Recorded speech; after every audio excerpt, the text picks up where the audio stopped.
Grinders. Welcome to RotoGrinders Today. I'm Jordan Cooper, a.k.a. BlenderHD, BlenderHD. You're going to follow me on Twitter. And it's Wednesday, November 22nd, and we'll be talking about the NFL Week 12 slate on Sunday, okay? So we're previewing Sunday's slate. We don't have a show here for RotoGrinders Today tomorrow or Friday. So this is going to be your NFL Week 12 preview. We'll have Thanksgiving Day 3-game slate content out today as well. If you're a premium member, you'll get some of that content. We'll have a pre-lock show live here on the channel tomorrow morning. So check that out. Hit that thumbs up button. Give me those thummy thumbs early in the morning. Hit the like button. Hit the subscribe button. Hit the notification bell to always know when we go live. Join with me on this Wednesday, Thanksgiving Eve. Is Alex SONTY.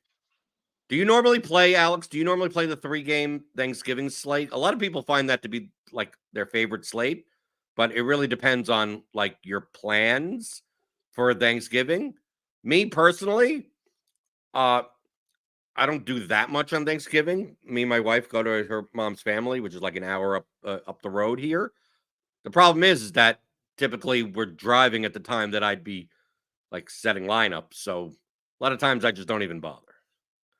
Normally, I've got so much going on with kids and traveling and going all over the place that I'll plunk a $20 entry in for to sweat and have some fun. But this year, I'm actually hosting. So we're going to have about 20 people at our place, but they won't start coming till around noon. So I'll have some time to, I don't know what type of volume I'll be playing, but I'll be playing some half-serious volume. They're fun games. All 3 games are fun games. I mean, the lines don't suck anymore, so they're fun. The Cowboys can put up some numbers. San Francisco can put up some numbers. I don't know. I think it'd be a fun Thanksgiving. Not mainly for watching the games for entertainment value, but for DFS, we could have some fun. Yeah, for DFS, actually, the third Thanksgiving slate seems a little bit more appealing than the actual main Sunday slate. We look here on the first look, which you could get free on RotoGrinders. So go to rotogrinders.com. We have plenty of free content here as well. Some of these totals look, they look pretty damn low. I mean, we have the highest implied team total on the Sunday slate looks like currently to be the Chiefs with 26.5. Then we have the Eagles 25.8, and then the most appealing games look like, from a total standpoint, that Bills-Eagles game, as well as this Jaguars-Texans game. I'm assuming for price purposes, that may be a popular game at 47.5. Yeah. But you also have like Steelers-Bengals, 34.5. Obviously, the Bengals are without Burrow now. We got Patriots-Giants are 33.5. Browns-Broncos, 35.5.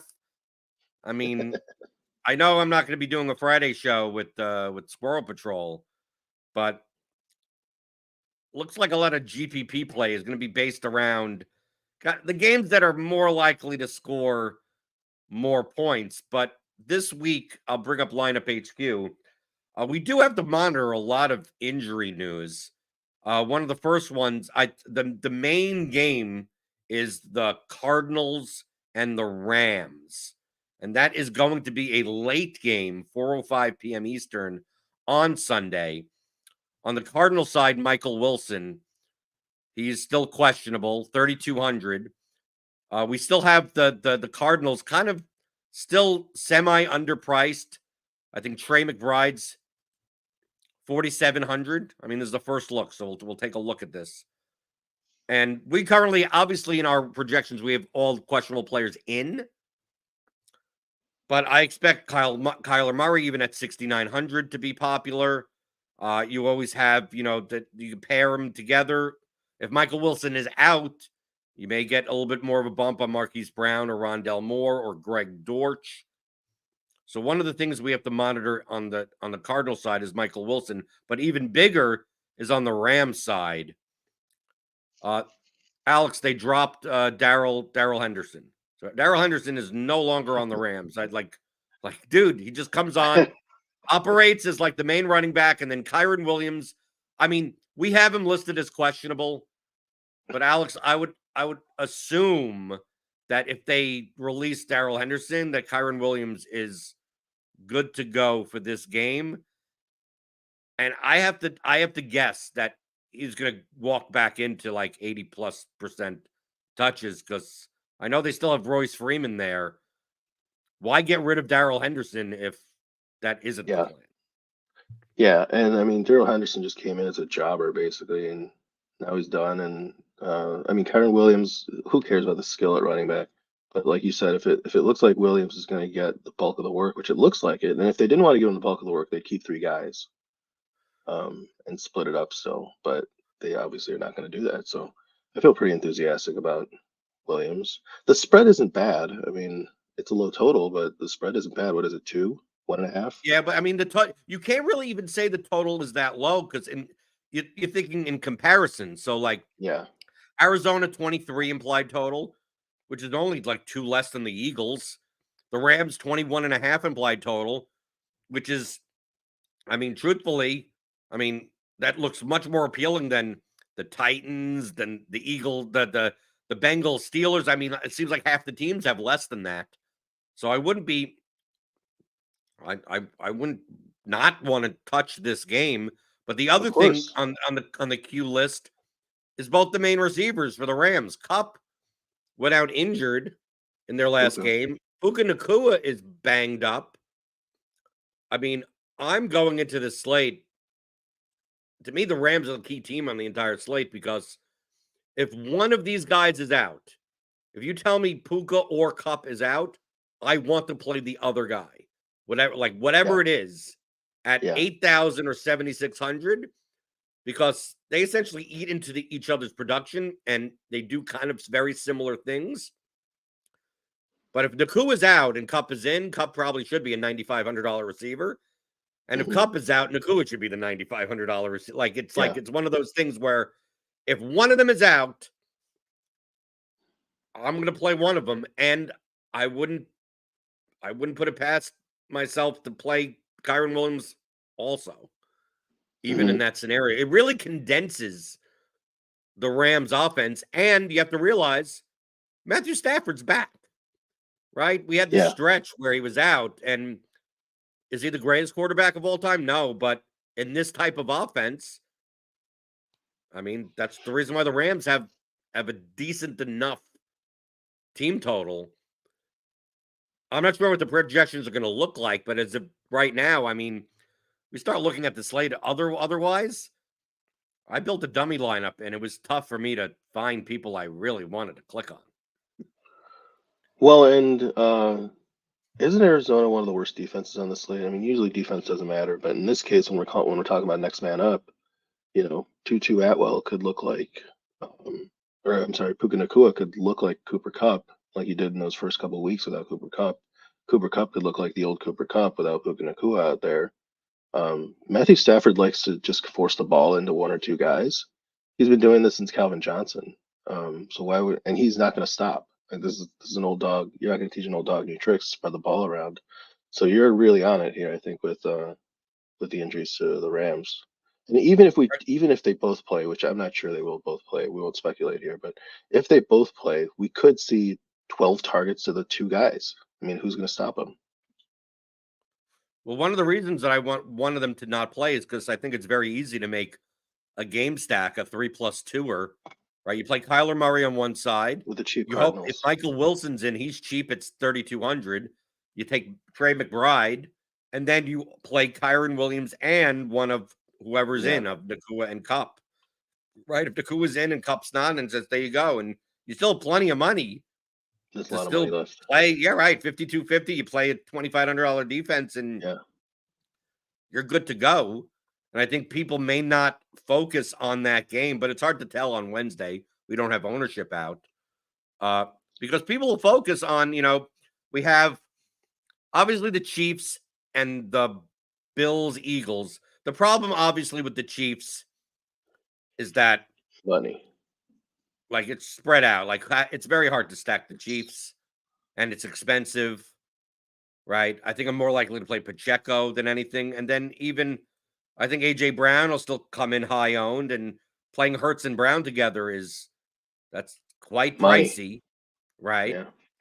That's why I look at I think the popular game on the slate is going to be let's go back to the Texans, right? Why not? Texans, Jaguars. Jaguars are favored 24.5, and everyone is reasonably priced. I think we expect. Do we have? I don't think we. No, we do not currently have Dameon Pierce in the projections. So I don't know if it's going to play or not. I mean, obviously, if he's healthy, that's gonna. This Devin Singletary projection is going to come down because I Yeah. mean, I don't think Singletary essentially has become the bell cow with Dameon Pierce out. Yeah. But if Pierce is out again, I mean, Alex, you have Just no fire. problem. I don't think we even think about it. 6K But Devin he's Singletary, still 6,000. right? I mean, what are they doing? I don't understand why he's still 6,000. Josh Jacobs is like 6,700, which isn't much more, but when you're comparing the two, it's actually a lot of people I think are going to play Josh Jacobs because we keep playing Josh Jacobs because of the volume. And you'd fit those two easily in with a Cardinals Ram stack, or Devin Singletary lets you work the Bills and Eagles in there. Not that I really want to play the Bills and Eagles, but Devin Singletary lets you do whatever you want. Calvin Ridley lets you do whatever you want. CJ Stroud is still a bit underpriced. Tank Dell is still really underpriced, isn't he? Isn't he? Well, Tank Dell even 6,900 now. 7K yet? Yeah, he's Yeah, 69. but the thing on the Texan side, Alex, is that we have Noah Brown with the Q tag in the projections. Mhm. So if Noah Brown's out again, I mean, this Tank Dell and the Nico Collins and everything, they'll start to get bumped up also. I mean, Tank Dell's Mhm. seeing double-digit targets now in the past couple of games.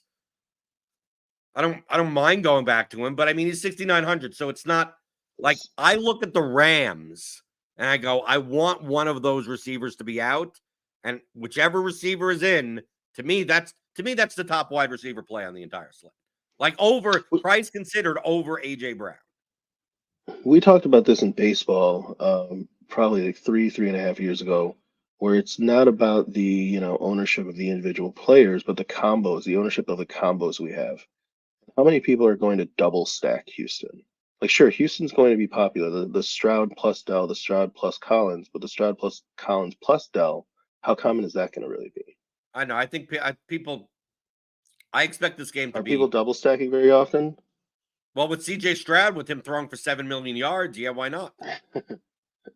Oh, it makes sense. I'm just saying, are people actually doing it? Are people actually making sense by doing Well, it? from a price standpoint, I mean, why wouldn't you? I mean, because the problem with the Bills, the Eagles, the Chiefs is that it's expensive. So Chiefs, you don't know where to go, and then you have all these totals that are just like garbage. Like what else? What else are people doing? Are people playing like Indianapolis has a 23 implied team total? So you go, how about Gardner Minshew? People don't like stacking Gardner Minshew. I expect Jonathan Taylor to be one of the highest owned running backs on the slate. So I'm just expecting Jonathan Taylor. Like if Pierce is out, I'm expecting Jonathan Taylor, Devin Singletary, and then basically Trey McBride again, right, at 4,700. AJ Brown as a one-off. And then it really depends on what happens with the Rams. Like that, really, the Rams, it comes down to if one of those guys is out, like I can't see not prioritizing one of them, if not even with Kyron Williams, because I think Kyron Williams is also, you take one of those guys out, I mean, a little bit more dump offs. We take a look at the running back projections that we currently have. We still got guys like Rashad White at 6,100 against Indianapolis inside the dome. I think he's obviously viable. But I mean, Jonathan Taylor, Rashad White, Devin Singletary, Kyron Williams. To me, those are going to be the four chalk running backs on the slate as of right now. And they're all What do you reasonably think? priced. Well, what do you think about Joe Mixon without Joe Burrow? Well, the offense is going to be absurdly inefficient. I mean, we don't It's going have to be Mixon terrible, projected. but we've seen people play the Vegas with terrible offenses because the volume's going Well, to be I there. don't The think volume's that going you to be should be there. doing that either. I don't think so either. Now I'm talking about what will the field be doing, not what should the field be doing. No, people don't like playing Mixon as it is, They don't. Yeah, you're right. right? It, People don't like playing Jacobs yeah, as it is. So, like, for he always comes in GPP under the purposes, projected ownership. yeah, we don't have anything up currently. But I Mm. mean, Mixon typically doesn't project this low. I mean, when sometimes we have Mixon in the top 5 point per dollar, and he still comes in at 8% owned. So like when he's like the 12th on the board now, like minuscule ownership. And truthfully, I agree with it because in GPPs, do I really want to play running backs from teams that have 16 and a half team totals? Mhm. That aren't here's one that aren't efficient. Well, and Right? it's There's a an difference event-driven between playing some sport. flashy efficient guy that sees 12 carries that could break one. Said Brees Hall with that team total is much different than Joe Mixon at that team total. Yeah, Josh Jacobs had a like 40-yard run last week or something like that, and before that, his longest run of the year was like 24 or 26 yards in an event-driven sport. TJ in chat says that he wants to play a triple stack of Stroud. In a 800-person field, why not? I don't know if I would do it in a 5K field. Well, I played It Jack. I doesn't. played Jack. It isn't crazy though, because the guy can throw to 100 yards to 3 people. We've seen it. He's not running the ball. Stroud is not running the ball. He runs And what, it's not 3 or like 4 times a Stroud. It's game. not like Stroud's cheap. Stroud's like 7,700. 77. Yeah, he's 77. But the receivers are so cheap. Again, we talk about the combo. The combo is very But affordable. is it really that cheap? Let's plug this in. If we put in Stroud, we put in Dell, right? If we put in where's Dell? We put in Schultz, 5,400. I mean, 5,000. Still If you pricey. let's see, if we put in What's Ridley, 6K? yeah, put in Jonathan Taylor, Rashad White, right? 4,250. Put in some defense. Let's say Chiefs defense or something. I mean, we start. I mean, 46.33 for 3 positions, including wide receiver. Not leaving you much. I'm saying if I'm going to spend this price, because I feel like you take out Stroud, you take out Schultz, you do this, combination here. If Pierce is out again, you plug in Singletary, so you get your 3 running backs, you get your Chiefs defense.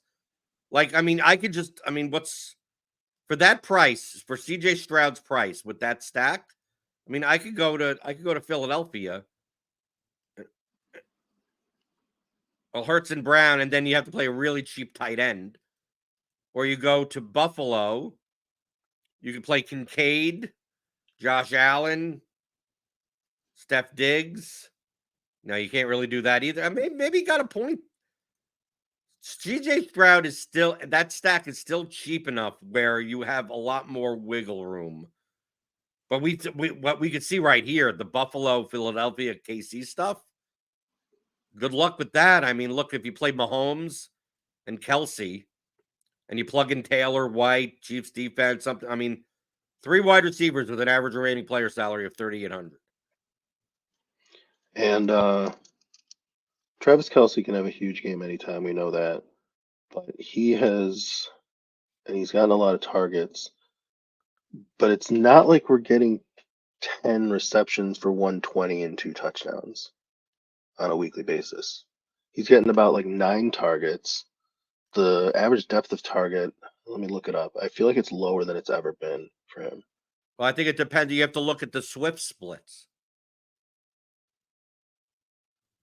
Right? Because it matters. I thought it matters if Taylor Swift is there. Of course. Well, he belongs to 6.5 ADOT. Look, I mean, he can catch 3 touchdowns in any game and only have 50 yards, and that's totally fine with us. But we're talking about, when we're paying that much for Travis Kelce, we want some guaranteed. We want to get there without the touchdown, and the touchdown be the bonus.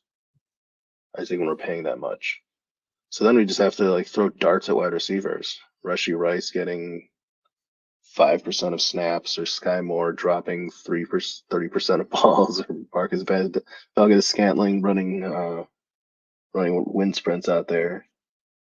So yeah, the Chiefs are very tough to play. Right now, I could gather that, of course, I don't have ownership, but I could read the tea leaves. My favorite game, as far as stacks are concerned, may be this Buccaneers Colts game. I think Jonathan Taylor is going to be high owned. I think Rashad White is going to be high owned. I don't think the passing parts of this are.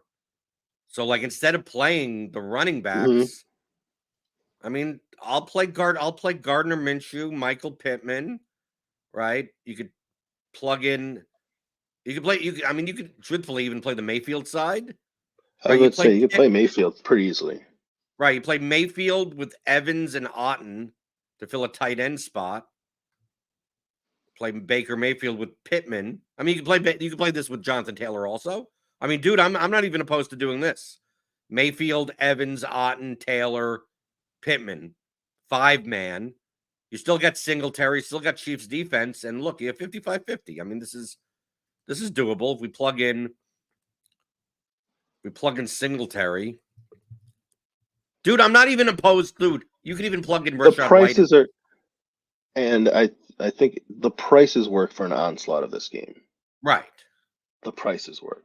It isn't this game is gonna pop off at 58. It's the prices work very well for what could be a well-scoring affair in a dome. Why not? Right, because I could plug in Singletary right here, right? 55-50 left.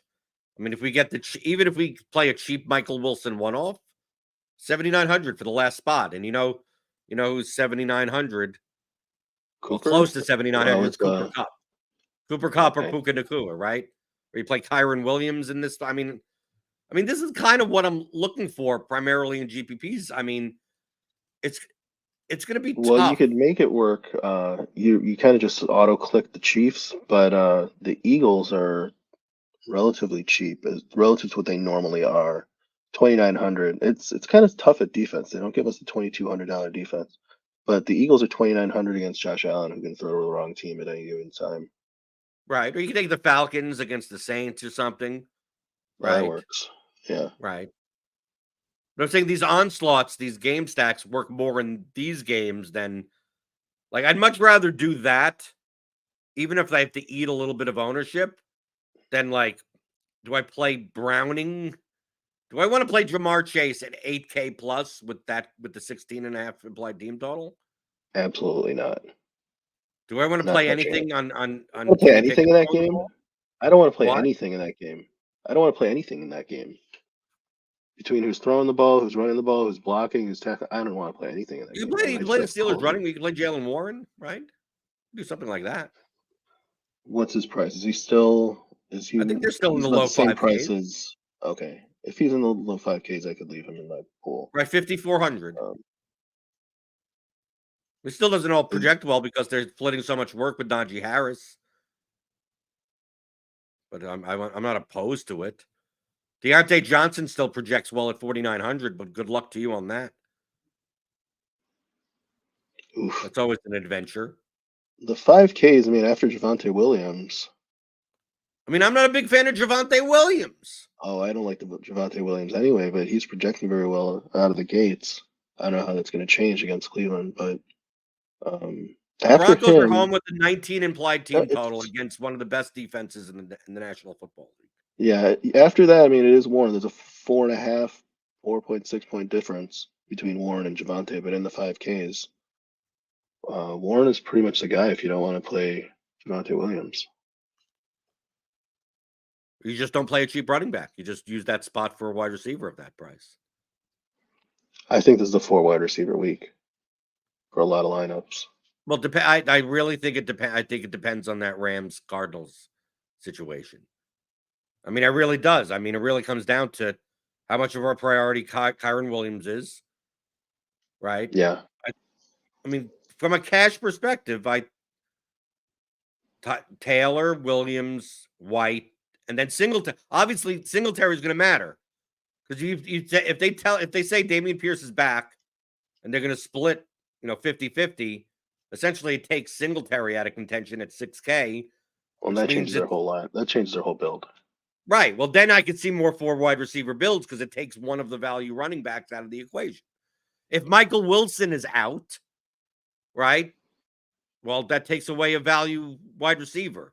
If none of the Rams guys are out, then it takes away, an 8K wide receiver that should be a 9K wide receiver. I mean, it kind of changes a lot of stuff that you'd be looking at. But I mean, this doesn't seem like Like, dude, are you playing anyone in this Giants Patriots game? I mean, like some of these games almost feel like you just crossed them off.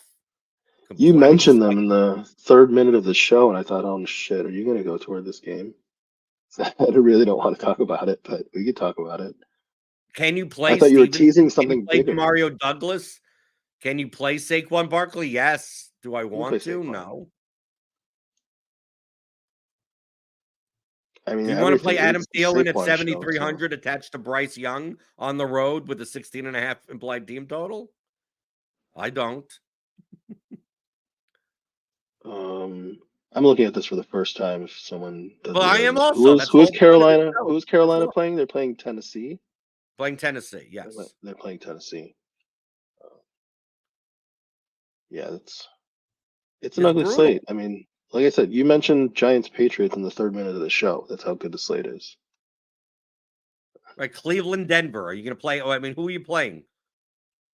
Do you really want to play Cortland Sutton? Do you want to play? Do you want to plug in Jerome Ford or Amari Cooper? I don't. I respect Cleveland. I'm The only Again, I'm game not a that looks defense matters guy, but I respect Cleveland. the only Cleveland game matters. Cleveland defense that matters. looks a little bit enticing. The pieces are middling. Is this Saints Falcons game indoors, right? Inside the dome. In the dome. Atlanta plays like they're on sludgy turf, sludgy grass, but anything could happen in the dome if the Saints force a pace, which they can. We can see a big blow up in this. I don't mind taking a shot on Rashid Shaheed. He could always get there on 2 catches. It's in a dome, why not? And I mean, what are we projecting Bijan for out of the gates? Not bad. Not a So, bad projection for 6,500. no, and the thing about Bijan is he doesn't need. I think we talked about this a couple of weeks ago. He doesn't need 25 touches to get there. He's such a phenomenal athlete that he can. It's like what Alvin Kamara was with Mark Ingram there. Where he only needed 12 to 15 touches, and he can end up getting 90 yards and a touchdown with 3 receptions and 30 yards on in the air. He can put up the Right. numbers without the. Right. The main issue in this game is why his projection is a bit muted, even with Atlanta having a 22 implied team total, is that the pace of this game is probably one of the slowest on the slate. It probably will be. It'll project to be the slowest on the slate, but I think there's a lot of variance in what it could be. It could Right. be a sludge it out game, but it could be something where the Saints take hold of it by pushing the pace in the air early, and so I think it's a game that could go either way. I wouldn't stick my feet in the quicksand on this game being stuck in quicksand. You know what helps this game? Jameis Winston at quarterback. I'm tempted. I'm very tempted. What is he, 5K? 49? 4,900 on draft. 49? I'm tempted. I mean, I think if I spend all the way down to someone, that's where I'm going to go. And it's good for the Chris Olave because Chris Olave needs a guy who throws a lot of deep balls and who's willing to gamble. That's Chris Olave's game. He's got like a 15 ADOT. Last year, he would get like 300 air yards in a couple of games with Jameis Winston or something. So we could expect 200 air yards to Olave, and he can convert 150 of those and with a touchdown or two, and we're good to go. So, because to be clear, Jameis Winston is not a good quarterback, but for fantasy purposes, we love him as a quarterback because he'll throw into triple coverage. He doesn't care. Like it's not check down city with Jameis Winston. And I'd like to see the splits with Kamara because I'll bet they're real splits, and I'll bet they're kind of bad for Kamara. They are bad, but they are. I mean, they have to be bad. Because I mean, you watch this guy play look how far down Kamara projects just in this game. Really? And he's 8,400. I mean, it also hurts that he's that expensive. That makes sense. Yeah, I mean, Shaheed and Olave hasn't seen a check down Jameis Winston ain't going first read, second read, third read, dump off. He's going first read, second read, chuck the ball. Right? Hey, Jameis Winston is very aware that he will only live once. Right. Very aware of that. And we love it. And right, well, in DFS, there have been weeks. If you're new to NFL DFS the past couple of seasons. When he was on the Buccaneers, like there were weeks He'd throw where he 3 picks and win tournaments for right, people. right. He'd throw 3 or 4 interceptions, yet still Oh have yeah, 360 yards and 4 touchdowns also, yeah, even with the 3 interceptions. and win tournaments for people at $6,500. Right. And we were happy to play. We were playing Jameis Winston at the low 6Ks in cash games. In cash games, yeah. Right. It's less like, well, you got to play Winston because you know he's going to throw the ball 52 times. No Mhm. matter what. We don't know where the ball's going. We don't know how many times it's going to get intercepted, but we can guarantee he's going to drop back 50 times in this game no matter what. So give it to me. See how it happens. See how it works out. I mean, if I don't, I mean, just a first look, my first thoughts, if I don't just go with Stroud and a big onslaught of that game, I'll probably just go down to Jameis and figure it out from there because I do want to play Puka and I do want to play Cup if one of them plays. I have some interest in AJ Brown. I have some interest in Devontae Smith. I have some interest in these guys who cost a lot of money. I got to save somewhere. Why not save a quarterback? Oh, I'm down with that. Anything else that you see on the slate before we get out of here? There was something at wide receiver. Let me go back to it. I'm curious about the Jacksonville wide receivers. I mentioned Calvin Ridley earlier. We saw a breakout game for him where he really connected with Lawrence. Is this where we jump all aboard on Ridley as an alpha, or is it the field is going to jump on Ridley and we go back to Kirk? That's what I'm thinking. I'm more likely to think that. Oh, Ridley's what I'm back. thinking. You go. No, I'm just going to go with. I'll play Christian Kirk. I mean, obviously you can play both. Of And course. the whole narrative of like, well, Zay Jones, he has his best games when Zay Jones is back. His 2 touchdowns that he scored, Zay Jones wasn't on the field. Okay, so we could take out whatever narrative you'll hear this week about. Well, Zay Jones opens up the field for Calvin Ridley. Like, well, Calvin Ridley's best game, Zay Jones was barely on the field. It's not like Zay Jones was playing that much anyway, right? Yeah. So people say, oh, now that. So I'm much more likely. I mean, Kirk, obviously Ridley has the higher ceiling, but Kirk could catch 12 passes. I mean, there are games like that. Evan Ingram, his expected fantasy points the past like 6 games, like he should have had a touchdown or 2 in those games, and he just didn't. And Ingram is putting up, 7, 8 fantasy points. Like you add the 6 to that, and he actually looks like a serviceable tight end, and he's cheap. He's 4,200 in comparison to what he would normally be. People are still going to play McBride at 4,700. I have no problem going back to, I played Jacksonville on Sunday, and I had a great day playing the Lawrence Ridley at 3.7% owned in the red zone. Yeah. Much different than if he's going to be 18% owned. Yeah. And it's quite possible that Christian Kirk ends up coming in half as owned as Ridley. At minimum, Alex, the 2 shouldn't be that far off. Even if you're out there going, I prefer Ridley, right? They should at least be close in ownership for their prices. And also, I mean, Kirk wasn't phased out of that game. He got 6 targets, and he had 11 the week before that. So, I mean, these 2 could easily come out. One gets 12 targets, the other gets 6. We come out where both get 8.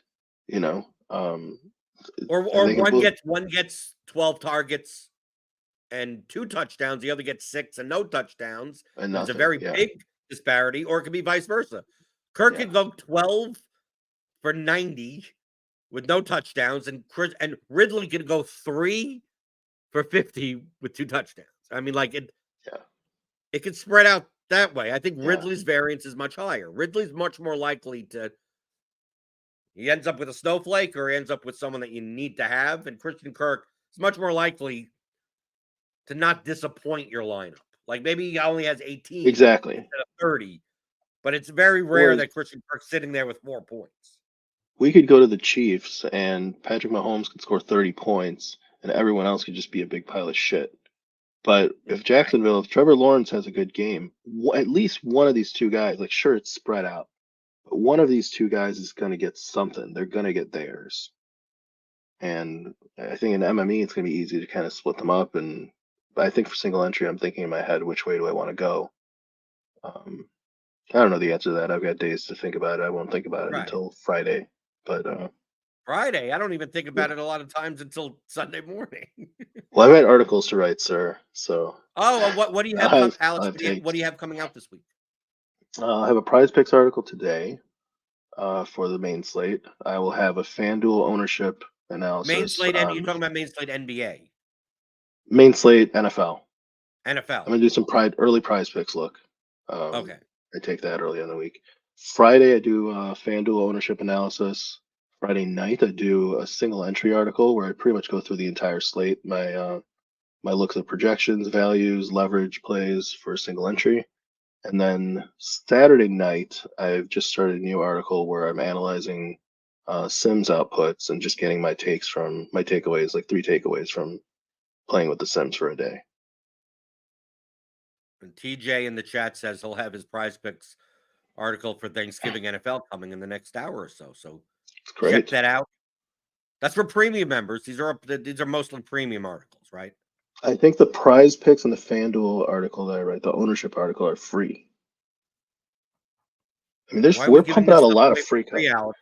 Why are we I think it's doing a this? great Why are article. we doing it for free? And I'm not just making picks in this ownership article. I'm actually talking theory with people of like, ownership as a cost, weak pivots, tight pivots, direct pivots, the difference between those, indirect pivots, why paying it for defense is fucking stupid.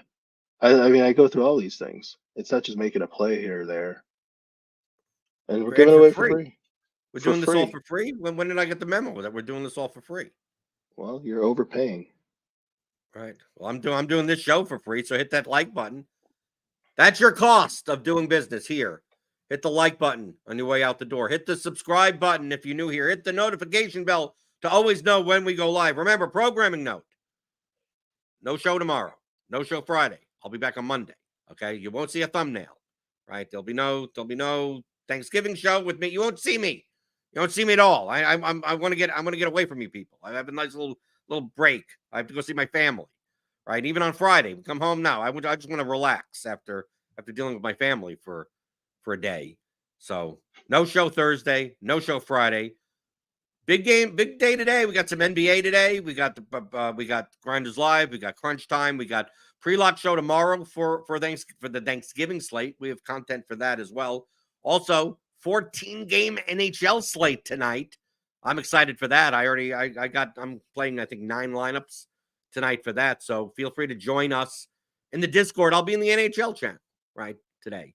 So rotogrinders.com/Discord. I have my own channel in there, Blenders Game Theory. If you ever want to talk to me, that's the place to go, right? Not necessarily my Twitter DMs or email or anything. If you're a premium member at RotoGrinders, click on that link in the description, get $10 off your first month. That's where I hang out. That's basically, you post in there and I respond. Right? That's the value add for a premium member here at RotoGrinders. So yeah, 14 games in NBA. There's 14 games in NBA tonight also. They're Yes. trying to get all the sports out before Thanksgiving. We're Just trying to like, get it here's all in. of them. Yeah. Here you go.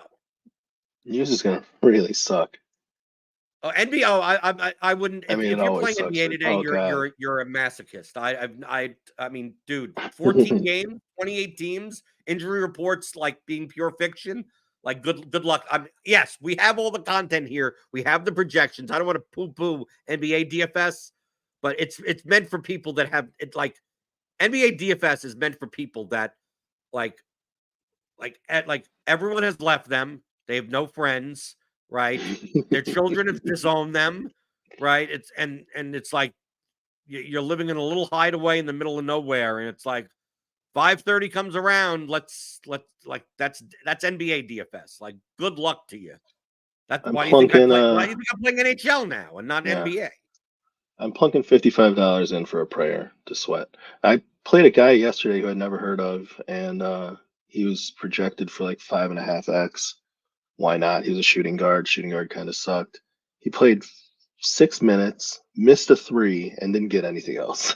And I still made a little bit of money. I have no idea how it happened, but Okay, so check out our NBA stuff later today. I'll be back on Monday. Remember, no show tomorrow, no show Friday, but we got shows from other people. We got all the content here at RotoGrinders. And you send in your questions if you want to the mailbag, questions at theoryofdfs.com, and I'll answer them because I'm always here. I'm always here mostly, not tomorrow and Friday. I'm mostly here Mondays through Friday, 11 o'clock Eastern, talking about all things you're thinking about in daily fantasy, props, and pick'em on RotoGrinders today.